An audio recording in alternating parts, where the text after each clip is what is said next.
ఇది new update. Mumbai ఫ్యాన్స్కి అందరికీ ఇది ఒక పండగ అని చెప్పాలి. మంచి విషయం, తీపి శుభవార్త అంటారు కదా. సో ఇదనమాట. బూమ్రా నెక్స్ట్ మ్యాచ్ నుంచి అవైలబుల్లో ఉంటాడని చెప్పి టాక్ నడుస్తుంది బయట.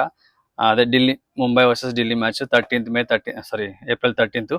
సో ఆ మ్యాచ్కి అవైలబుల్ అవుతాడు, అంత లోపల వచ్చేసాడని చెప్పి ఒక ట్వీట్స్, న్యూస్ బయట చక్కర్లు కొడుతుంది. మరి అది నిజమో కాదో కరెక్ట్గా తెలీదు.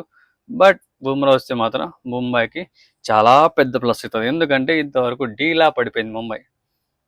ఎంత బౌలింగ్ ఉన్నా కూడా బౌలింగ్ చాలా కనపడట్లేదు. బౌల్ట్ ముందంత ఫామ్ అయితే కనపడట్లేదు అబ్బా, అంతలా వేయట్లా. బౌలింగ్లో బూమ్రా, బౌల్ట్ వీళ్ళిద్దరి కాంబినేషన్లో ఉన్నప్పుడు ముంబైకి చాలా డేంజర్స్ ఉన్నాయి. వేరే అవతల టీం వాళ్ళు అయితే వీళ్ళిద్దరిని ఎదుర్కోవడానికి చాలా ఇబ్బంది పడేవాళ్ళు.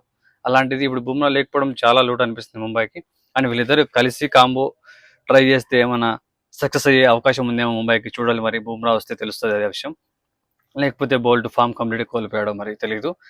అండ్ ముంబైలో మాత్రం బుమ్రా ఉంటే చాలా అంటే చాలా స్ట్రాంగ్ అయిపోద్ది. ఒక్కడు చాలు అంటారు స్ట్రాంగ్ అయిపోవడానికి. సో అతను బుమ్రానే ఇప్పుడైతే మాత్రం.